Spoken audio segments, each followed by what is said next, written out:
গল্পটা বুঝি শেষ হবার নয়। একে একে সকল দৃশ্য ফুরিয়ে গেলেও ফুটবল নামের মঞ্চে লিওনেল মেসির চরিত্রটা এখনো প্রধান।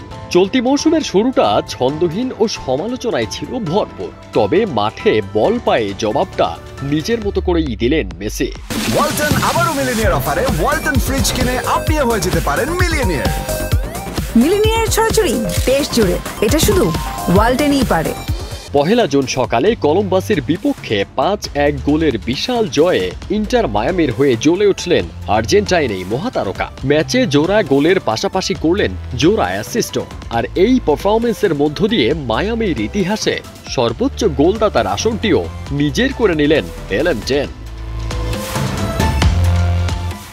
2018 সালে প্রতিষ্ঠিত ইন্টার মায়ামির হয়ে এতদিন সবচেয়ে বেশি গোল ছিল মেসির সতীর্থ গঞ্জালো হিগুয়েইনের 29টি। কলম্বাসের বিপক্ষে জোড়া গোল করে তাকে টপকে 31 গোল নিয়ে শীর্ষে উঠলেন মেসি। চেজ স্টেডিয়ামে ম্যাচের 13 মিনিটেই এগিয়ে যায় মায়ামি।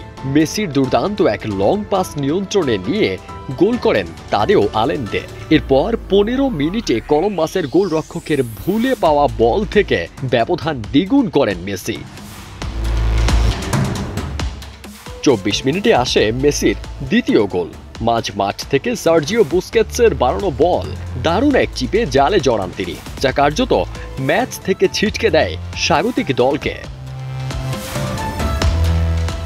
সুয়ারেজ ও ফাফা বাকি দুটি গোল করেন মেসির অ্যাসিস্ট থেকেই। এই জয়ে MLS পয়েন্ট তালিকায় এখন 3 নম্বরে মায়ামি।